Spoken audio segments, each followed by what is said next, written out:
8 de la mañana con 19 minutos, 8 con 19 minutos en Punto Noticias de Radio Pichincha. Saludamos ya con nuestra segunda invitada, la habíamos anticipado, se trata de la rectora de la Universidad de Cuenca, María Augusta Hermida. ¿Cómo está, rectora? Qué gusto tenerla acá en nuestro espacio. Buenos días, bienvenida. Les saludamos a Alexis Moncayo, quien le habla, Licenia Espinel. Cuéntenos cómo les fue en esta convocatoria para 4.200 cupos en la Universidad de Cuenca. Me imagino que tuvieron muchísima demanda. Cuéntenos cómo terminó este proceso. Bueno, en primer lugar, un abrazo cariñoso a ustedes y a través de ustedes a la ciudadanía.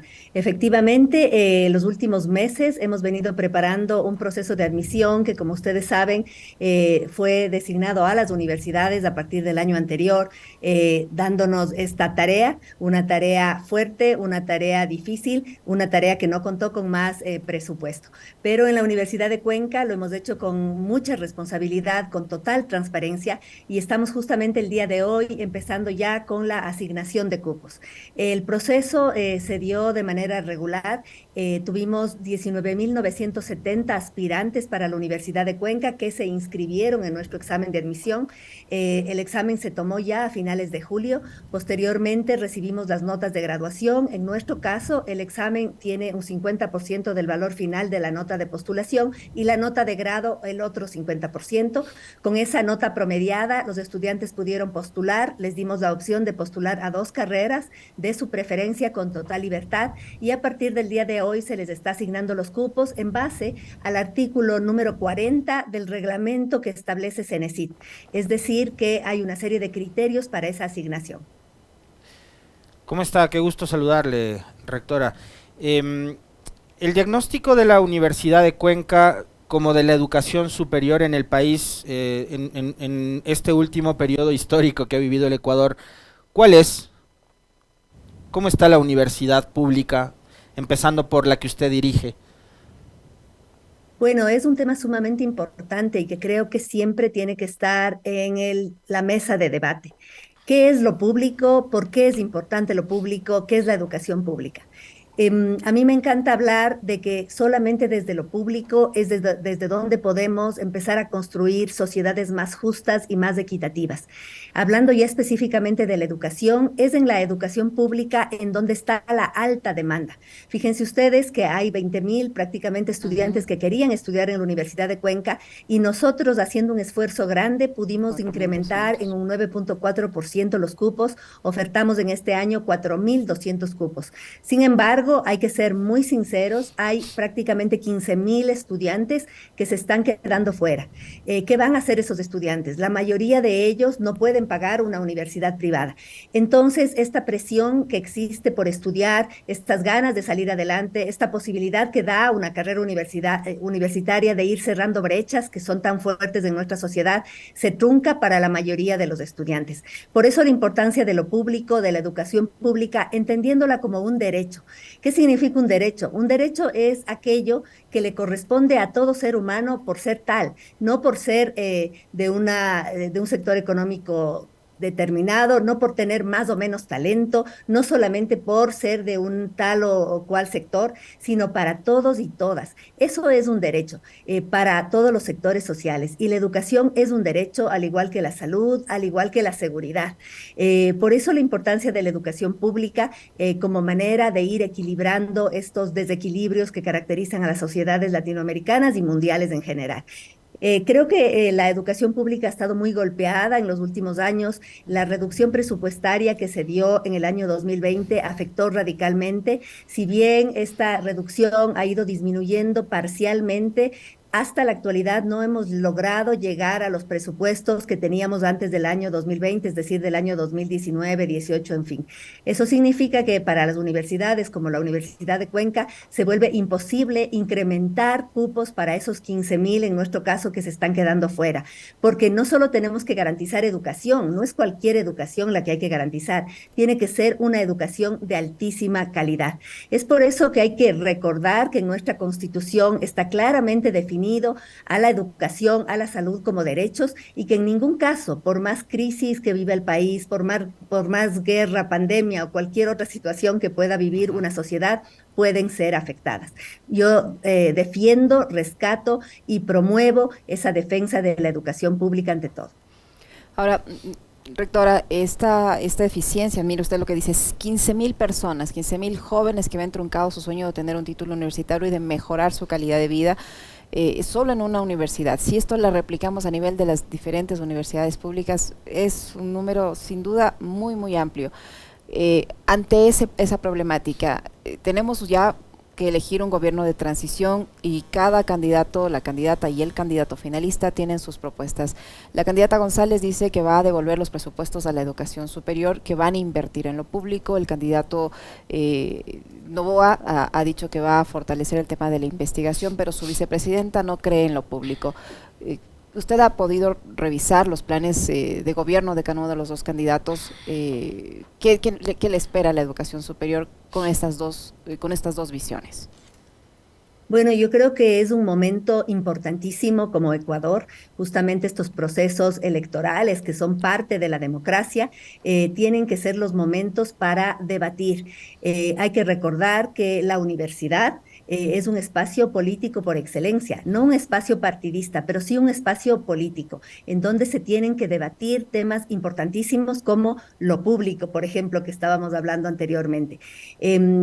La política es básicamente ese espacio para debatir distintos intereses. Estamos disputándonos de espacios de poder y la toma de decisiones de quienes lleguen al gobierno se van a dirigir por un lado o por otro. Y eso es justamente lo que debe suceder en una campaña electoral. A mí me parece muy interesante que se ha puesto en el debate público el tema de la educación como un derecho, la educación como un espacio para cerrar brechas, la educación como un deber del Estado, por un lado, como una propuesta que está planteando Luisa González, y por otro lado, esta posibilidad de una educación de calidad, pero que tiene que ser financiada por las propias familias o por los propios estudiantes trabajando por horas o trabajando de alguna manera y consiguiendo los recursos. Eso está ahorita en el tapete de discusión y creo que es muy importante visualizar qué pasaría con cada uno de estos modelos. En mi caso, al ser rectora de una universidad pública, conozco muy de cerca el origen de los estudiantes que están en la universidad pública. De hecho, nosotros tenemos estudiantes de todos los cuartiles, pero obviamente al ser una universidad pública, tenemos la posibilidad de tener en nuestras aulas aquellos sectores que han sido desposeídos de todo o de prácticamente todo durante su vida y la de sus generaciones anteriores. Estos sectores no tienen ninguna otra posibilidad de estudiar, sino es a través de garantizarles este derecho con fondos públicos. Cuando a veces hablamos de que es muy fácil financiarse los estudios, estamos hablando de un cierto sector. Me parece que miramos la educación desde una burbuja en la cual quizá algunos políticos puedan encontrarse. En esta burbuja resulta muy factible que tus padres te financien o que tú te financies. Sin embargo, hay grandes sectores de la población, la gran mayoría, que no puede hacerlo. Por eso insisto en que la presión por la educación es en el área de lo público. Creo que hay que entender que las sociedades inequitativas como Latinoamérica, el Ecuador, tienen que ir cerrando estas brechas. Yo creo que hacia allá debemos caminar y la política pública que establezcamos debe permitirnos hacer eso. ¿Cómo garantizamos que una sociedad sea más equitativa si no es a través de la educación? ¿Cómo permitimos que estos sectores desposeídos de todo puedan acceder a posibilidades de desarrollo sostenible? ¿Cómo podemos pretender que ellos cambien su situación de vida y la de sus familias? Y la universidad pública es justamente un ejemplo hermoso de que esto sí se puede dar. Yo he visto muchos casos, no uno, muchos casos, en donde estudiantes que vienen de sectores rurales, que han tenido una calidad educativa muy baja, pero que gracias a la educación pública han podido entrar a la universidad, luego de 3, 4, 5 años, salen de la universidad con un título universitario y empiezan a forjarse un futuro con mucha más solidez.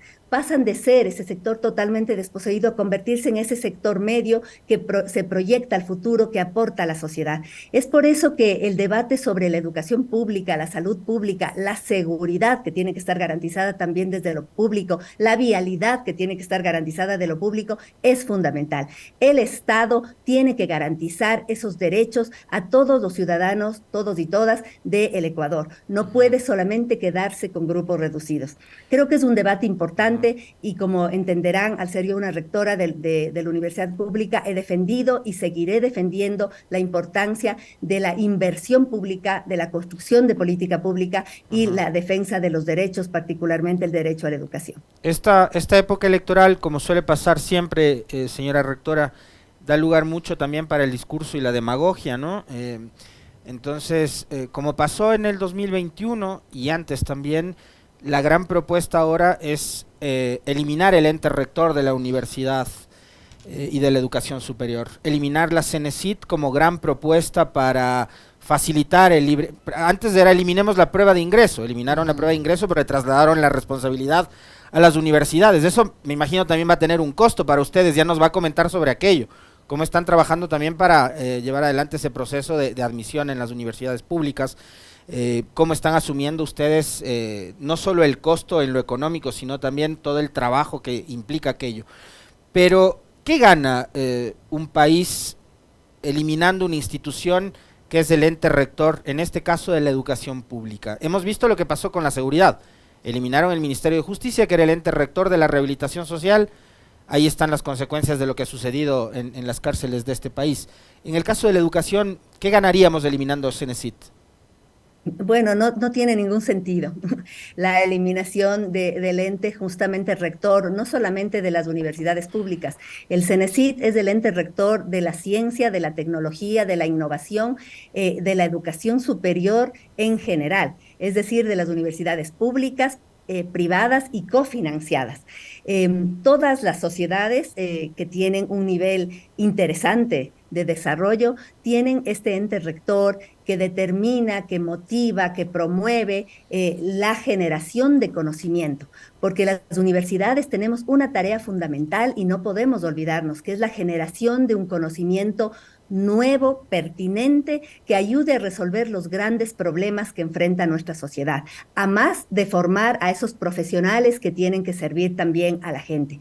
Eliminar este ente rector significaría desregular todo lo que es la educación superior, es decir, que cada quien haga lo que quiera. Y eso no puede ser. Necesitamos un ente rector que regule, que cree normativa, que vigile la calidad, que nos evalúe, que nos esté mirando, en fin. Obviamente esto se hace desde un ministerio que es el CENESID y obviamente desde dos otros espacios que tiene también nuestro sistema de educación superior, que es el Consejo de Educación Superior y el CASES. Este es un sistema. En este sistema nosotros estamos inmersos. Gracias a este sistema, en las últimas décadas, la universidad ha logrado dar saltos cualitativos muy importantes. Hemos podido realmente fortalecer la investigación, hemos podido fortalecer también la innovación. Estamos ya como interlocutores válidos en este diálogo mundial de la ciencia en áreas diversas. Por ejemplo, la Universidad de Cuenca es muy fuerte en los temas de recursos hídricos. Tenemos aportes importantísimos en el área de los páramos, somos las personas que más sabemos de páramos en el mundo y cosas así. Entonces, pensar en destruir un sistema no es correcto. Los sistemas tienen diferentes partes y el CENESID, al ser su cabeza, es una parte fundamental del sistema. Destruir sistemas no lleva a nada y mucho menos a mejorar la educación superior. Rectora Hermida, usted decía que han hecho muchos esfuerzos para poder entregar a la juventud ecuatoriana 4.200 cupos y esto lo han hecho por su propia iniciativa, por sus propios esfuerzos. ¿Qué ha significado? ¿Qué han tenido que sacrificar para poder otorgar 4.200 cupos de este universo de 19.970 aspirantes a obtener un cupo en la Universidad de Cuenca? ¿Y cuáles han sido las carreras más seleccionadas o más apetecidas por los jóvenes? La Universidad de Cuenca está haciendo esfuerzos sin sacrificar nada, eso sí lo quiero decir. ¿Cómo lo estamos haciendo? Este incremento se está dando gracias a la posibilidad de hacer ofertas de nivelación virtuales. Hemos abierto una posibilidad de nivelarnos, de nivelarse en diferentes carreras, particularmente en el área técnica y en algunas otras áreas de conocimiento también dentro de la universidad, que se dictan de manera virtual prácticamente en su totalidad. Esta posibilidad de hacer nivelaciones virtuales no nos demandan demasiados recursos y nos permiten tener mayor número de cupos para ser ofertados a esta población que está deseosa de ser parte de la comunidad universitaria. Así lo hemos logrado, no estamos sacrificando nada.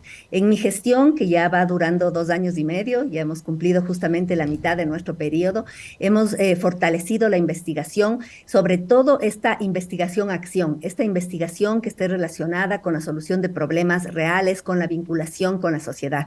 Hemos fortalecido también la posibilidad de que la universidad se abra a la construcción de política pública. En ocasiones hemos puesto demasiado énfasis en la producción de artículos científicos, en revistas de alto impacto, lo cual está muy bien, pero no es suficiente. Nosotros como universidad necesitamos además contribuir a la construcción de política pública para que la toma de decisiones de aquellos que están temporalmente en los distintos cargos de poder pueda ser más acertada. Una política pública que se base en datos, que se base en evidencias. Eso es fundamental para hacer un mejor país. Y en eso estamos trabajando. Ahora damos importancia también para el escalafón de nuestros docentes investigadores, el hecho de que se construya política pública, por ejemplo. Por otro lado, también hemos dado un salto bien importante en la Universidad de Cuenca, que significó abrir el Ucuenca Tech. El Ucuenca Tech Salvador Allende, se llama así. El Ucuenca Tech es la posibilidad que tenemos ya y estamos ofertando ahora 3 carreras tecnológicas. Nuestra aspiración es a finales del siguiente año aumentar e incrementar hasta llegar a 15 carreras tecnológicas dentro de nuestra universidad. Carreras más cortas, carreras concretas que ponen el énfasis en el cómo hacer algo, ¿no? Entonces, fíjese que como universidad hemos identificado lo que la sociedad necesita. Estamos en un diálogo permanente con los distintos sectores productivos y públicos de nuestra provincia y de nuestra ciudad. Es por eso que hemos hecho este esfuerzo por incrementar los 4.200 cupos. Ahora, sí es importante aprovechar esta ocasión para contarles que todo el proceso de admisión que se nos fue asignado de manera abrupta, diría yo, a las universidades públicas, nos está costando alrededor de $500,000. Eso debe saber también la ciudadanía. Antes, por ejemplo, para el examen centralizado en Cenecit se compraba una plataforma tecnológica. Ahora, cada universidad pública del Ecuador tiene que comprar la suya propia. Esto implica un gasto extra. Cada universidad tiene que hacer el banco de preguntas. En el caso de la Universidad de Cuenca, hicimos un banco de más de 4.000 preguntas, que es costoso para que sean bien hechas en todas las áreas del conocimiento. En fin, hemos tenido que crear dentro de nuestra estructura orgánico-funcional la dirección de admisión, porque obviamente antes no la requeríamos. Eso implica recursos, gente especializada, gente que conozca sobre el tema, que está trabajando ya desde el año anterior en la construcción de este examen. Y lo estamos llevando muy bien. Yo estoy muy contenta. Quiero felicitar a toda la gente que ha participado en esto, porque es un compromiso muy grande que tiene que salir bien, pero que quede claro que no nos parece la mejor manera de acceder a la universidad. El examen centralizado de Cenecit permitía a los estudiantes tener muchas opciones en diversas universidades del Ecuador. Ahora cada estudiante tendrá que rendir el examen en cada universidad, tendrá que viajar a Cuenca, viajar a Quito, viajar a la provincia de Bolívar, viajar a Guayaquil para tener opciones en otras universidades del Ecuador. Esto antes no era así. Entonces hay una serie de problemas que este examen disperso nos está acarreando, pero en el caso de la Universidad de Cuenca lo estamos haciendo responsablemente y tendremos los mejores resultados. Rectora, se nos va terminando el tiempo.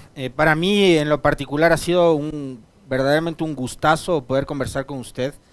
Le hemos seguido, en mi caso particular, mucho sus intervenciones en otros medios y en las redes sociales, y me lleva una gratísima impresión. Y para cerrar, en mi caso, quisiera preguntarle, señora rectora, sobre la importancia que tiene para usted, desde el lugar que ocupa actualmente, que es dirigir una universidad tan importante como lo de Cuenca, la importancia que tiene el rol de la mujer en la política, en todo ámbito, no solo en la política participativa, mujer candidata, autoridad, etcétera, sino en general, la política participativa a nivel de organizaciones, de educación, gremios, etcétera. ¿Qué tan importante es que la mujer se involucre en la política? Bueno, cuando una mujer llega a ser candidata o cuando llega a ser autoridad, siempre me gusta pensar que no es solamente un mérito individual, es un mérito colectivo. Vamos siglos participando en todos los procesos y sin embargo siendo invisibilizadas.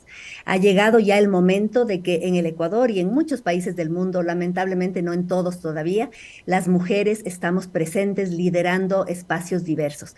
Y las mujeres lideramos los espacios, lideramos con empatía y eso es algo fundamental. Esto no quiere decir que todas las mujeres lo hagamos bien. Sin embargo, sí es importante saber que las mujeres estamos ya en esos espacios, estamos liderando esos espacios y necesitamos reconocernos entre nosotras, apoyarnos entre nosotras. Cuando una mujer llega al poder, en este caso, en mi caso, al rectorado de la Universidad de Cuenca, tenemos que demostrar que podemos hacer un buen rectorado, que estamos representando bien a las mujeres, que podemos hacerlo cuidando a nuestras sociedades y a nuestras comunidades, que de algún modo la presencia de una mujer en el liderazgo cambia la forma de gobierno, baja la violencia, baja ese tono de confrontación y más bien se vuelve propositiva, se vuelve un liderazgo que motiva, que atrae, que conjuga absolutamente a todos los sectores. Y más allá de que en una determinada organización puedan haber pensamientos diversos, lo importante con estos liderazgos femeninos empáticos es que todos encontremos aquellos puntos que tenemos en común y que seamos capaces de remar en esa dirección. Por eso yo valoro mucho la presencia de mujeres candidatas, valoro mucho la posibilidad de que ocupemos esos espacios que antes solamente estaban ocupados por hombres y que nos volvamos referentes no solamente de las mujeres que hoy están ya adultas ocupando o tratando de ocupar espacios, sino sobre todo de esas generaciones que vienen después de nosotras, que empiecen a ver como roles posibles el liderazgo académico, el liderazgo político, la academia, la ciencia. Esa es la única manera de que realmente estemos representados en un 50%. En la Universidad de Cuenca hemos aplicado un plan de transversalización del enfoque de género, para lo cual hemos creado estructuras institucionales, porque nos parece importantísimo institucionalizar este tema, y hemos hecho una serie de trabajos para disminuir la violencia, para permitir la visibilización del trabajo de mujeres, la visibilización del trabajo de mujeres anteriores también. Por ejemplo, una cosa bonita que hicimos es poner nombres de mujeres valiosas de la universidad que ya no nos acompañan a espacios universitarios. Por primera vez en la historia de la Universidad de Cuenca hay espacios que llevan el nombre de mujeres, recordando todo el trabajo que ellas hicieron. Entonces es muy valioso que empecemos a ocupar cada vez más y que esas mujeres muestren de lo que son capaces, muestren ese liderazgo, su voz, su presencia, su propuesta. Muchísimas gracias, María Augusta, muy gentil por habernos acompañado, rectora. Mil gracias.